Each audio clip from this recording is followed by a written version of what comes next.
Welcome back to Inside Politics. We're talking today about the upcoming visit to this country of Bishop Francis. He will be coming here towards the end of September.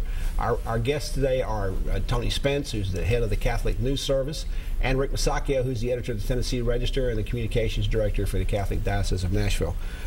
Tony, we mentioned earlier in the show that there's going to be a canonization while he's here. Jennifer Osero is a rather controversial figure, and so it seems a little interesting about that part. Also, they don't do very many canonizations outside of doing it in Vatican City and Rome.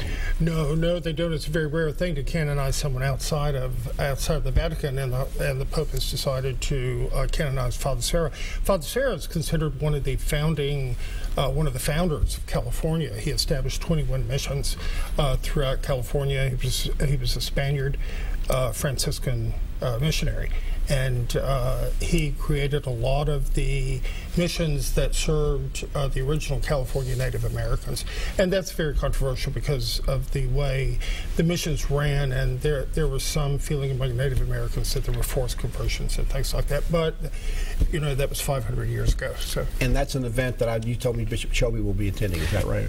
Yes, it is. Father Serra actually lends his name to the Serra Club, a worldwide organization that is committed to supporting the fostering of vocations of new priests to the priesthood. And so canonization, Pat, of course, is officially recognizing Father Serra as a saint. So he will become a new saint for this organization, which has been so important to the rise in vocations here in Nashville. Speaking of the priesthood, a couple of things in that area. Pope Francis has made some statements, particularly let's talk about first about the role of women in the Catholic Church. How is that likely to change, Tony? In a lot of cases, he's brought up things that are much more open, much more welcoming about the Church, but that hasn't necessarily meant a change in Church doctrine or policy.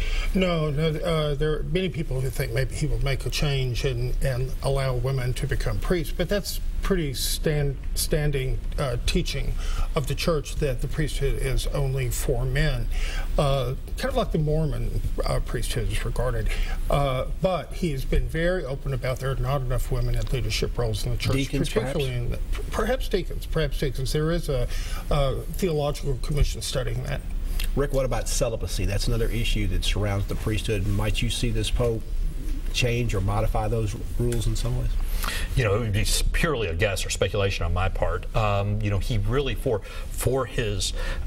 Pope Francis's expression of openness and mercy and that kind of discussion, he really has not addressed changing church teaching. So I would be very, very surprised if anything happened in that regard. Tony, one thing the Pope has brought up lately is some comments about expressing the desire for the Church to be more outreaching and accepting Catholics who've been divorced and who've been remarried. Where do you think he's going with those particular statements? Well, there's great hope. There's great hope and great discussion around that Catholics who divorce and remarry without an annulment, or that is a church decision the saying that first marriage was not sacramental, they are not allowed to take communion.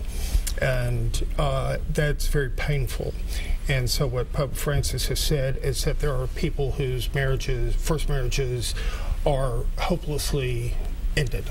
And there has got to be a place in the Church for them to come back and be able to partake of the sacraments.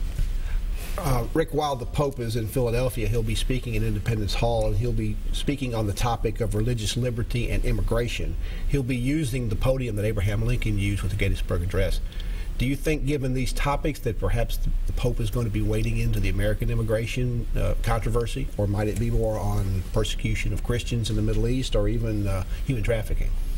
You know, I think it'll be on a broad level, Pat. The Church has talked about the idea that people should be free to migrate for any number of reasons, to free persecution, to free direct threat, but also to improve their own lot in life, their own right to make a living, their own way to better themselves. And so I think I would expect that he would probably talk very much in that vein, that you know, we have to find a way. Not only do we face that here in the U.S., of course, it's a huge issue with people migrating out of Africa into Europe, Middle East, all sorts of issues. So I think he'll talk on a high level and a very important level. Tony, you mentioned the World Meeting of Families is being also held in Philadelphia. There may be 1.5 million people coming to that particular Mass. What is exactly the World Meeting of Families? Is that going to get into promoting the church's pro-life doctrine, which often is at odds with the pro-choice doctrines that go on and policies that go on in this country? Actually, Pat, I'm going to defer to my colleague here. We talked about it at breakfast, and we were going to punt the World Family question to him. Okay. Well, John Paul started the World Meeting of Families, and it's open to Catholics or really to anybody who wants to go. But the primary people that are attending, and we'll have about a dozen people from Nashville attending, folks who work in ministries that deal with young adults, formation, preparation for marriage, preparation for that sort of thing. So I think that'll be something that he'll address there. Thank you both for coming on, and it'll be an interesting trip when he gets here next month. Thank you. And thank you for joining us on Inside Politics. Hope you'll be back here again for a future show. If you can't get enough politics in the meantime, go to the News Channel 5 website. You'll find my Capitol View commentary there. There's a new commentary posted every Friday afternoon. Enjoy the rest of your weekend, and we'll see you back here next time. Goodbye.